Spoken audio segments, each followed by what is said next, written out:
Halo, anak-anakku kelas 8 semua. Selamat pagi dan salam sejahtera buat kita semua. Puji syukur kita aturkan kehadirat Tuhan yang Maha Kuasa. Atas rahmat-Nya lah kita dapat bertemu hari ini, walaupun hanya melalui video ini, ya nak ya. Ingat ya, tetap jaga kesehatan.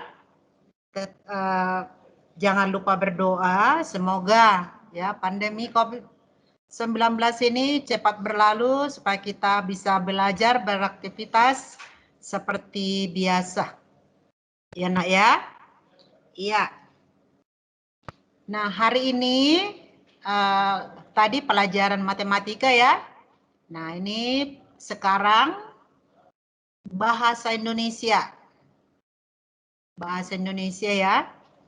Nah, materi kita hari ini ya, yaitu mengenai unsur-unsur drama. Nah ini, selamat pagi, salam sejahtera buat kita semua. Hari ini Senin, tanggal 5 April 2021, pelajaran Bahasa Indonesia kelas 8, enak ya. Ya, langsung aja kita mulai persepsi, yaitu mengingat kembali materi kita, mengingat kembali apa yang kita lakukan minggu yang lalu. Nah, yang kita lakukan apa nak? Yaitu kita telah melaksanakan PTS, penilaian tengah semester genap, ada yang susulan dan ada yang remedial ya. Nah, itu yang kita lakukan pada minggu yang lalu. Ya, materi pelajaran kita hari ini adalah mengekspresikan diri melalui drama. Jadi ini sudah dijelaskan pada minggu yang lalu ya nak ya. Nah sekarang kita mengingatkan kembali, menyegarkan pikiranmu lagi, menyegarkan ingatanmu lagi pada materi-materi yang seminggu yang lalu. Yaitu KD-nya itu menelaah karakteristik unsur dan kaidah kebahasaan dalam teks drama berbentuk naskah ataupun pentas gitu ya. Drama. Ya, tujuan pembelajaran setelah membaca teks drama siswa dapat menentukan unsur-unsur drama. Jadi unsur-unsur drama itu apa gitu ya. Nah, semua tahu ya drama itu apa drama gitu ya. Nah, drama.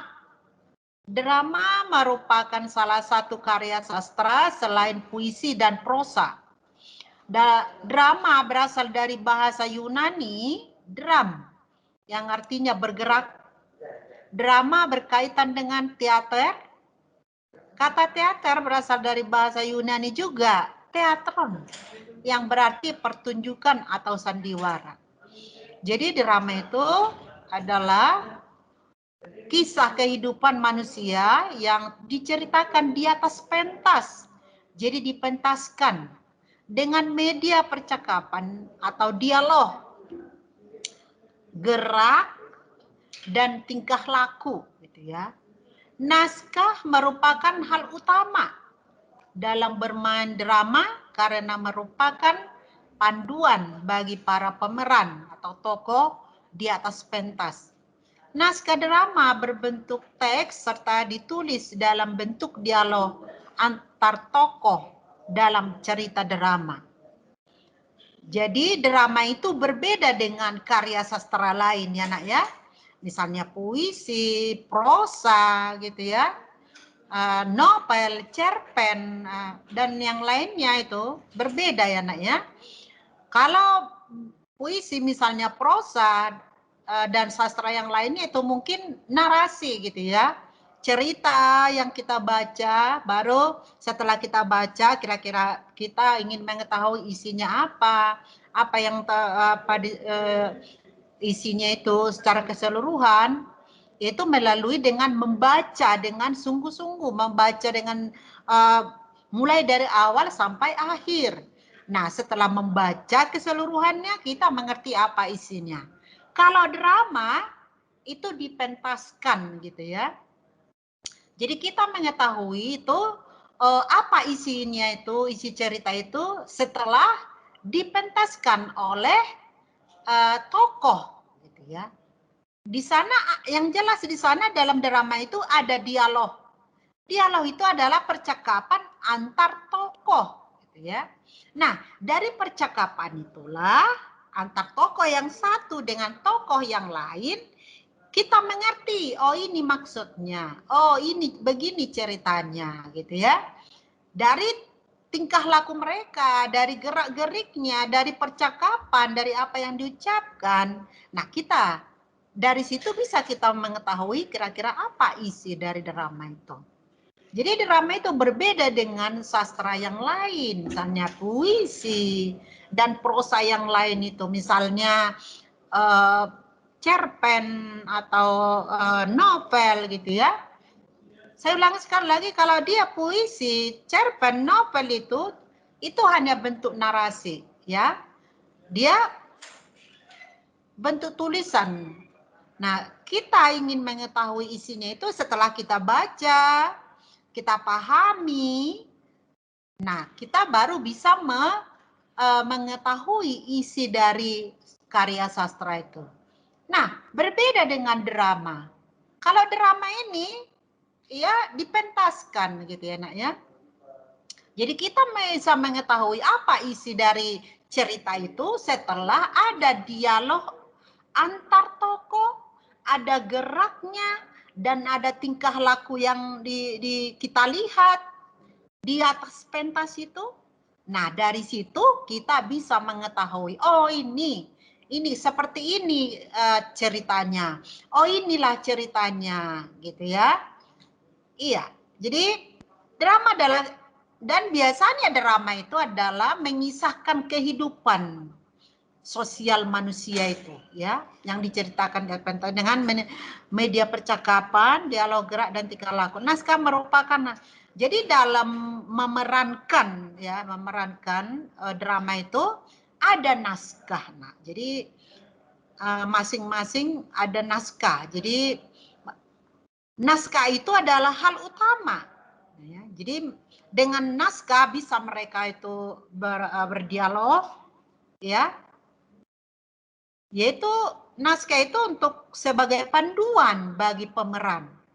Jadi dengan adanya naskah kita bisa ada panduan kita. Oh ini, nanti setelah ini saya masuk yang ini. Nah itu. Jadi dalam drama itu memang naskah itu adalah hal utama yang penting, ya, sebagai panduan bagi para pemeran atau tokoh atau aktor di atas pentas itu. Jadi semua kalau kalian menonton drama, menonton di televisi itu, film itu, mereka itu adalah panduannya itu adalah naskah gitu ya. Adanya naskah itu semua di mereka, panduan mereka itu adalah naskah, Nak, ya.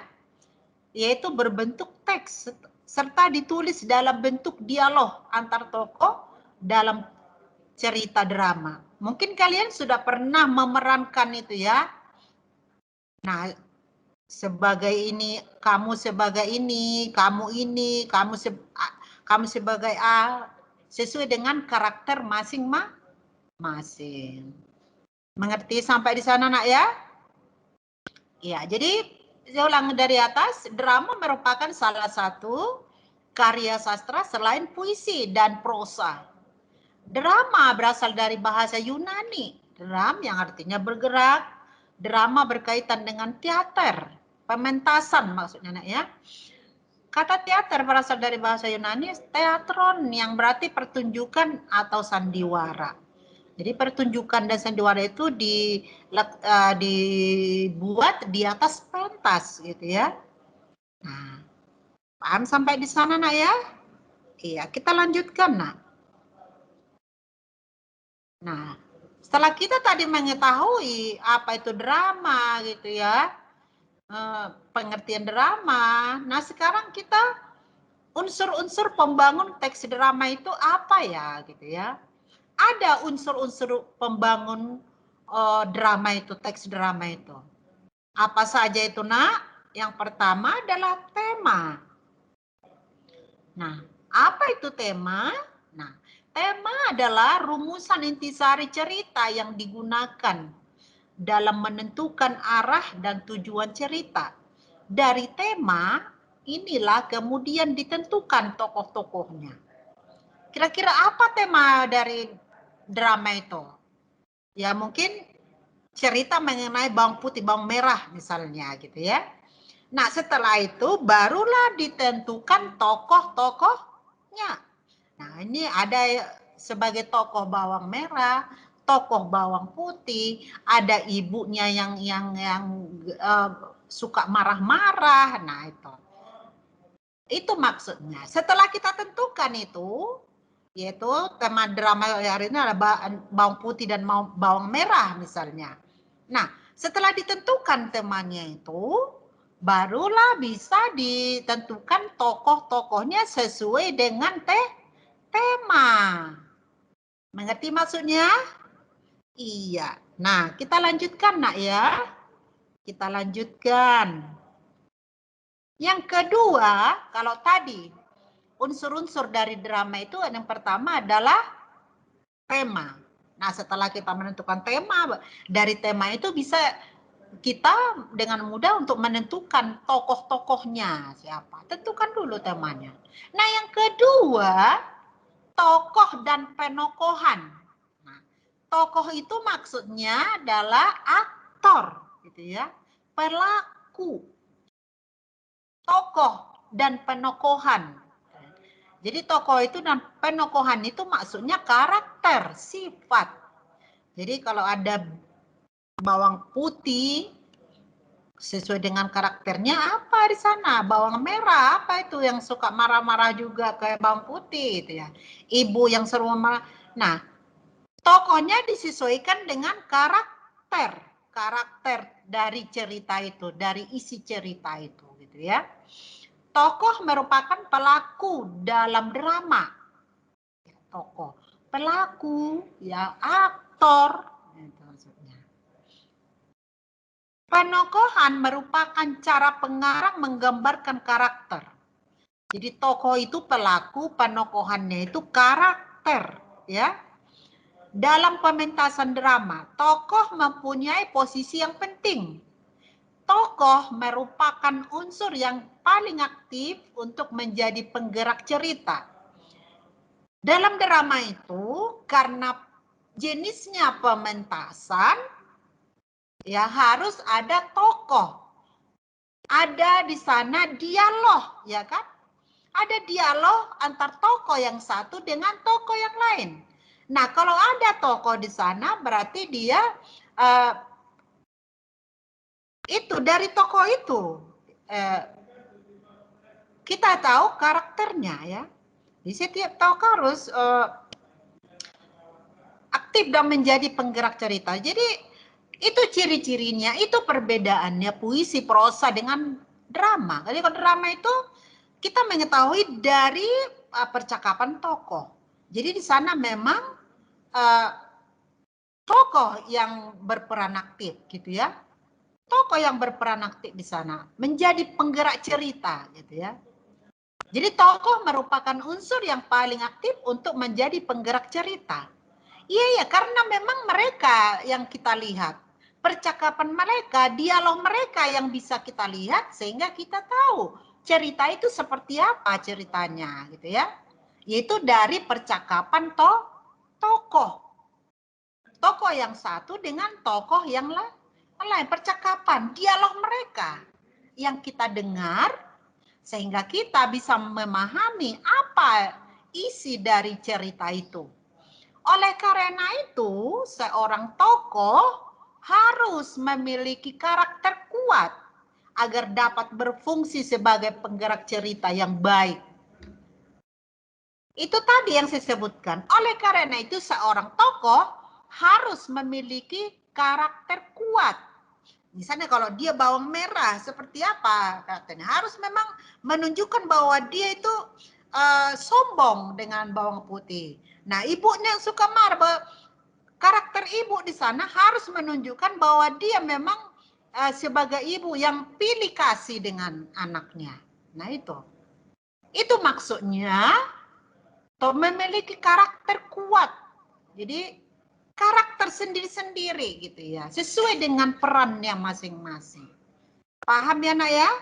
Agar dapat berfungsi sebagai penggerak cerita yang baik. Tokoh dan penokohan gitu ya.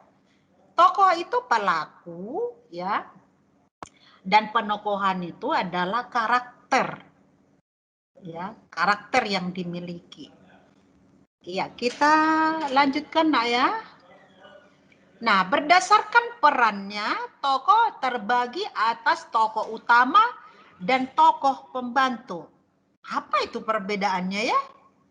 Berdasarkan perannya, tokoh dibagi atas tokoh utama dan tokoh pembantu.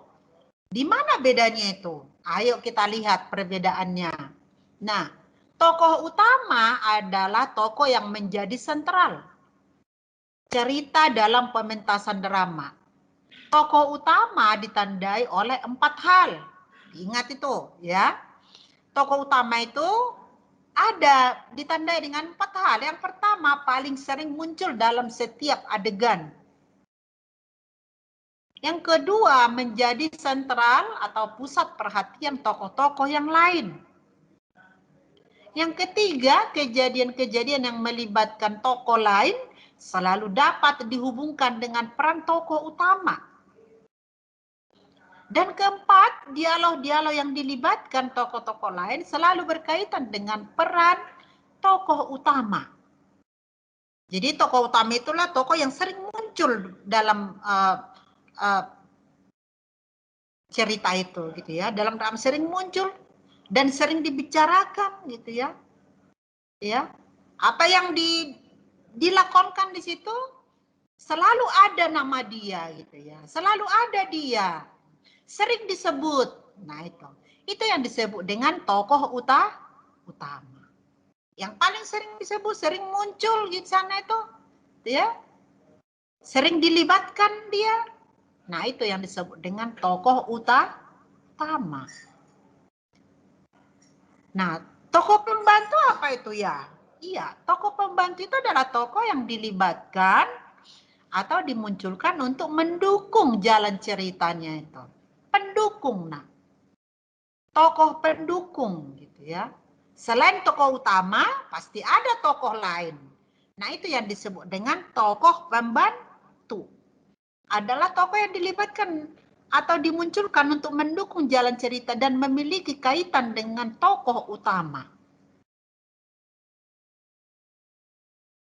Jadi tokoh pendukung maksudnya ya. Tokoh selain tokoh utama, ada tokoh pembantu atau disebut dengan tokoh pendukung, nah ya, yang dilibatkan ya, yang dilibatkan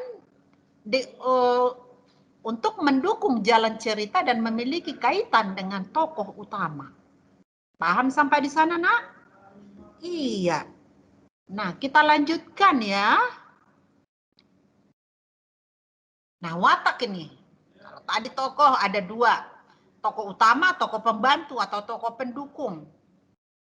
Tadi kan tokoh dan penokohan. Itu yang kedua. Nah, dari segi penokohan atau watak, dari segi perwatakannya, tokoh dan perannya dalam pementasan drama terdiri 4 macam, yaitu tokoh berkembang, tokoh pembantu, tokoh statis, dan tokoh serba bisa, gitu ya. Serba bisa. Kira-kira apa ini ya? Mari kita telusuri satu-satu ya, nak ya. Iya, apa itu tokoh berkembang? Apa itu tokoh pembantu? Apakah itu tokoh statis? Apakah itu tokoh serba bisa? Nah, kita baca. Tokoh berkembang adalah tokoh yang mengalami perkembangan nasib atau watak selama pertunjukan. Misalnya tokoh yang awalnya seorang yang baik, pada akhirnya menjadi seorang yang jahat. Bisa saja ini terjadi dalam suatu drama.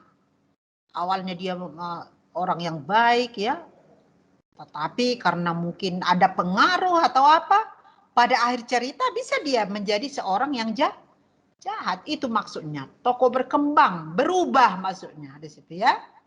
Yang kedua, tokoh pembantu. Nah, sama seperti tadi sudah saya ceritakan, sudah saya jelaskan. Tokoh yang diperbentukan untuk menyertai, melayani, dan mendukung kehadiran tokoh utama. Tokoh pembantu memerankan suatu bagian penting dalam drama, tetapi fungsinya tetap sebagai tokoh pembantu. Tokoh pembantu atau tokoh pendukung seperti tadi yang saya sebutkan itu. Nah, saya ulangi sekali lagi. Yang pertama tadi, ada dari segi perwatakan atau karakter gitu ya. Watak sama dengan karakter. Dari segi perwatakan itu ada jenis-jenis tokohnya itu. Ada 4 macam ya. Pertama, tokoh berkembang, tokoh pembantu, tokoh statis, tokoh serba bisa. Nah, yang pertama tokoh berkembang. Tadi saya sudah. Misalnya dari awalnya dia baik, akhirnya bisa menjadi seorang yang jahat. Awalnya dia orang miskin, bisa dia menjadi orang kaya. Nah, itu maksudnya. Awalnya dia orang kaya, awal ceritanya dia orang kaya, semua serba bisa, apa dia. Nah, bisa nanti dari cerita menjadi miskin. Itu maksudnya, itu tokoh yang dibawakan. Awalnya dia bajunya bagus semuanya. Nah, pada cerita bisa dia menunjukkan bajunya yang lusuh, yang baju yang jelek. Nah, itu misalnya. Nah, tokoh pembantu sudah tadi. Nah, yang ketiga, tokoh statis. Adalah tokoh yang tidak mengalami perubahan karakter dari awal hingga akhir dalam suatu drama. Misalnya seorang tokoh yang berkarakter jahat, dari awal drama akan tetap bersifat jahat di akhir drama. Nah, ini nih kebalikan dari berkembang.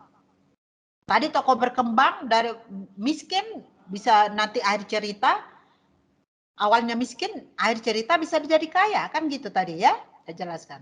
Nah, misalnya yang baik dia di awal ceritanya, bisa nanti akhir cerita menjadi jahat.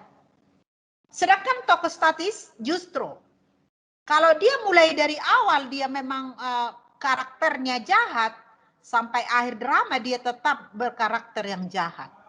Sifat yang jahat. Mengerti ya? Nah, itu yang disebut dengan tokoh statis. Jadi tokoh statis itu tetap gitu ya maksudnya. Tidak berubah gitu ya, tidak berkembang. Tetap aja dia sifatnya seperti itu. Jadi kalau dia orang baik dari awal sampai akhir cerita itu nanti tetap dia sebagai sifat orang baik. Kalau dia orang jahat dari awal sampai akhir cerita tetap dia orang jahat. Dari karakter yang dibawakan. Nah, yang terakhir tokoh serba bisa gitu ya. Tokoh serba bisa adalah tokoh yang dapat berperan sebagai tokoh lain. Iya. Misalnya tokoh yang berperan sebagai seorang raja, tetapi ia juga bisa berperan seorang pengemis untuk mengetahui kehidupan rakyatnya. Iya. Seorang bos bisa menjadi satpam, ya kan? Orang bos perusahaan bisa dia nanti berperan sebagai satpam. Boleh juga. Nah, seorang pimpinan bisa dia menjadi seorang karyawan. Serba bisa gitu loh. Bisa dia memerankan orang miskin, bisa dia memerankan orang kaya. Bagaimana orang susah, bagaimana orang sukses bisa dia perankan. Ya. Nah, tokoh yang dapat berperan sebagai tokoh lain, misalnya tokoh yang berperan sebagai seorang raja, tetapi ia juga berperan sebagai orang pengemis untuk mengetahui kehidupan rakyatnya. Seperti polisi gitu ya. Bisa dia menyamar memakai kerudung misalnya untuk menyamar dia di pelabuhan, pernah itu saya lihat itu, untuk melihat di sana yang jahat di sana itu ya. Dia naik motor, dia berpura-pura seperti perempuan dia. Betulkah di sini ada pencopetan? Betulkah di jalan ini ada seperti yang diceritakan orang. Betulkah di sini ada sering apa namanya begal gitu kan? Dia memakai semua apa pakaian perempuan dia lewat. Nah, itu. Untuk mengetahui apa reaksi apa dari apa sekitar ini terhadap saya gitu. Bisa saja ya. Nah, makanya dibilang tokoh serba bisa. Bisa dia sebagai orang kaya bisa, sebagai orang miskin sih, sebagai pengemis dia bisa, sebagai seorang bos boleh dia bisa juga, sebagai karyawan bisa juga. Itu maksudnya. Paham sampai di sana, Nak? Paham? Iya. Saya kira jelas ya, Nak ya. Tidak sulit kamu memahami ini. Tokoh berkembang itu apa? Oh iya, tokoh berkembang itu adalah tokoh yang mengalami perkembangan nasib yang otaknya selama pertunjukan misalnya tokoh yang awalnya baik, bisa-bisa nanti akhir cerita itu dia jadi miskin. Nah, dia bahagia, seorang orang yang senang, yang hidupnya bahagia, di akhir cerita bisa dia menjadi sedih. Nah, gitu ya. Nah, tokoh pembantu yaitu tokoh pendukung, Nak ya, yang membantu berjalannya cerita itu gitu ya. Nah, tokoh statis adalah kalau tetap gitu ya. Jadi mulai dari awal dia mulai dari awal dia memang karakternya baik sampai akhir nanti dia tuh baik karakternya tuh. Sebaliknya juga kalau dia mulai dari awal orang jahat, karakternya orang jahat, nanti sampai akhir cerita juga, nah tetap dia, perannya itu tetap, gitu ya maksudnya. Nah, tokoh serba bisa tadi tuh, baru saya jelaskan. Ini tokoh bisa dia karakternya sebagai pengemis, karakternya sebagai bos, karakternya sebagai satpam, karakternya sebagai polisi, karakternya sebagai dari laki-laki sebagai perempuan, bisa saja. Nah, itu maksudnya. Ya, Nak ya? Iya, kita lanjutkan. Nah, yang ketiga, yang pertama tadi apa? Tema. Yang kedua, tokoh dan penokohan. Yang ketiga apa, Nak? Alur.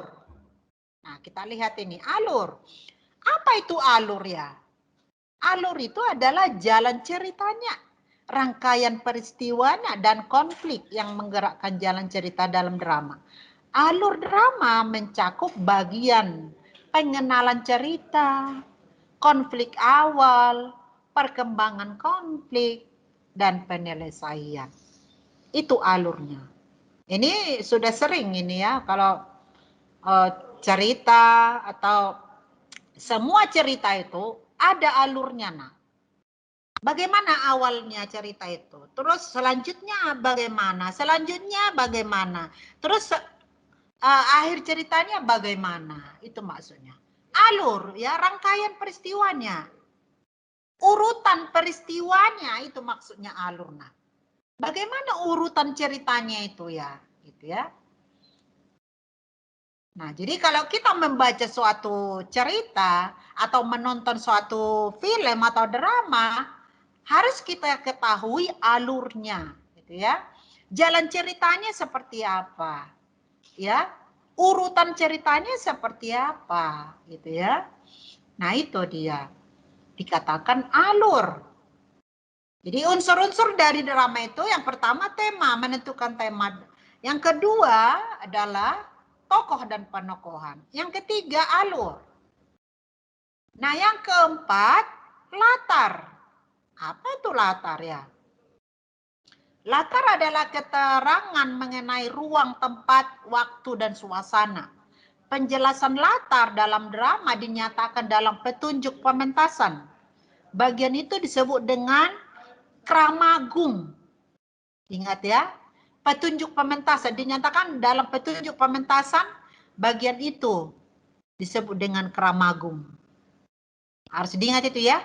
Penjelasan latar dalam drama dinyatakan dalam petunjuk pementasan. Bagian itu disebut dengan kramagung. Ini istilah baru, Nak ya. Latar juga dapat dinyatakan melalui percakapan para tokohnya. Dalam pementasan, latar dapat dinyatakan dalam tata panggung atau tata cahaya. Latar. Ada 3 latar itu. Nah, latar tempat maksudnya. Kalau kita ikuti cerita itu, di mana itu kejadiannya cerita itu? Ya, kita lihat seperti drama ini misalnya. Dari percakapan antar tokoh, kita bisa mengetahui cerita apa, di mana itu terjadi kejadian cerita itu. Apakah di sekolah? Apakah di suatu desa? Apakah di keramaian? Apakah di pusat perbelanjaan? Atau di mana gitu ya? Itu maksudnya. Tempat gitu ya. Latar tempat, latar waktu. Latar waktu itu bisa kita lihat juga dalam cerita itu, apakah itu malam, apakah itu pagi, apakah itu siang atau senja, atau tengah malam, itu maksudnya. Latar waktu. Latar tempat, latar waktu, latar suasana. Nah, suasana itu adalah kondisi atau keadaan. Latar suasana, suasana dalam suasana bagaimana ini gitu ya. Apakah suasana mengharukan itu ceritanya? Apakah suasana yang menegangkan? Apakah suasana yang menyenangkan? Nah, itu maksudnya. Nah. Ya, penjelasan latar dalam drama dinyatakan dalam petunjuk pementasan. Bagian ini disebut dengan kramagung. Nah, latar juga dinyatakan melalui percakapan para tokohnya. Dalam pementasan, latar dapat dinyatakan dalam tata panggung atau tata cahaya.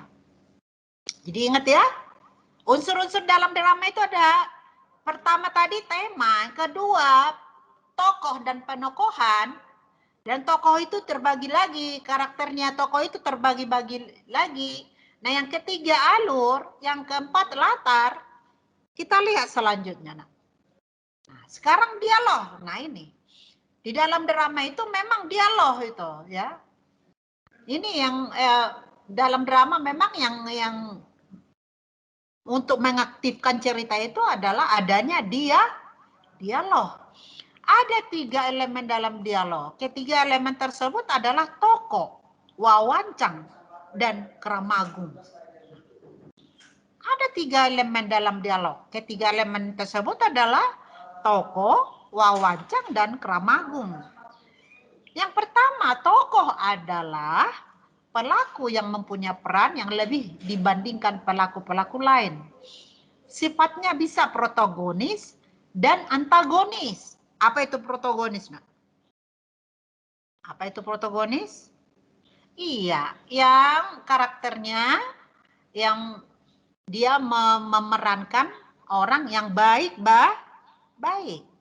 Kalau dia antagonis, tokoh yang melakonkan dia itu adalah seorang yang tidak disukai atau memang orang yang mungkin jahat gitu ya, mungkin sombong gitu, antagonis.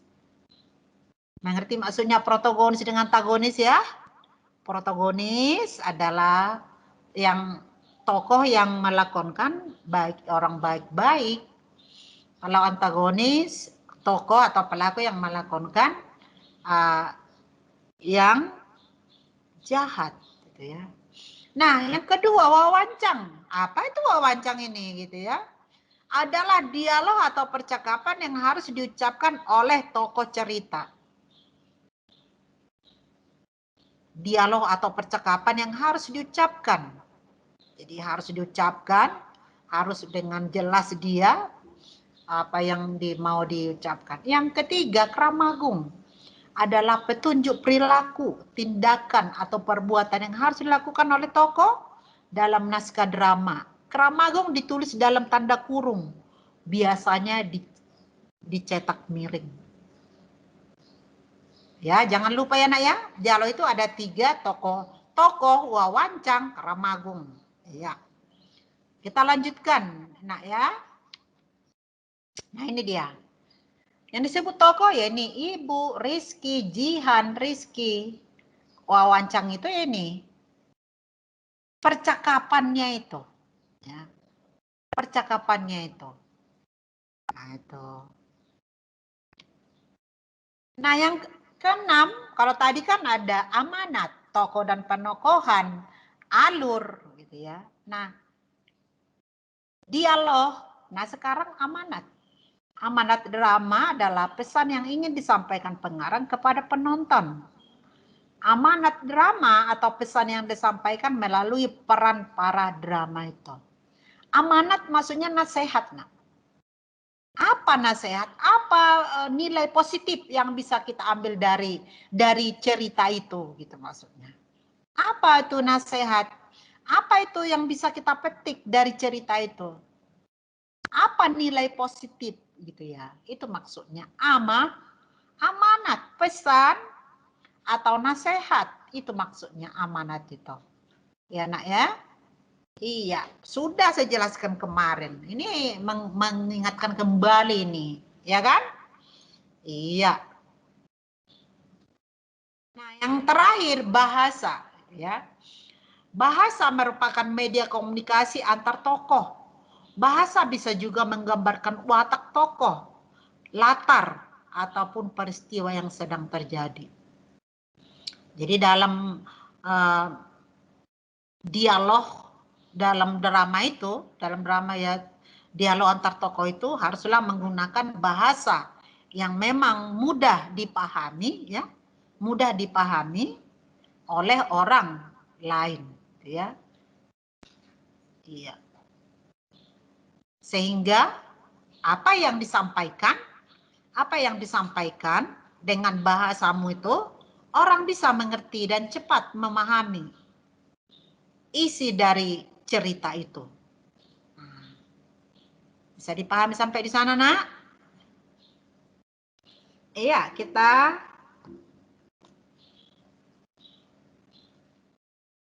jadi kesimpulannya unsur-unsur drama itu ada 7 gitu ya.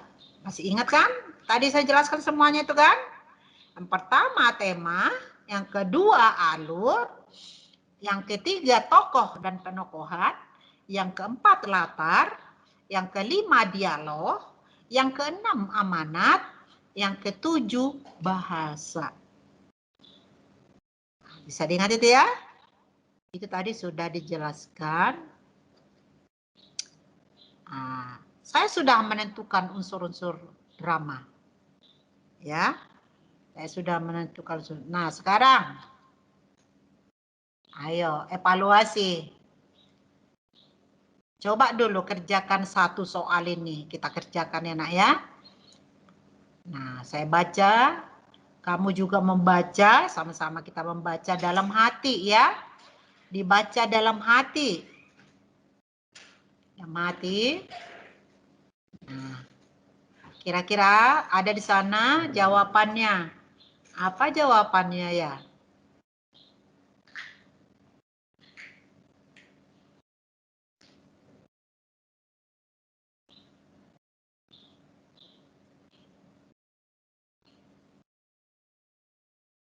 Apa jawabannya ya? Tema kutipan teks drama tersebut, persahabatan yang cukup lama, persahabatan yang tidak ada manfaatnya, persahabatan karena kekayaan, persahabatan yang tulus. Kira-kira apa ya?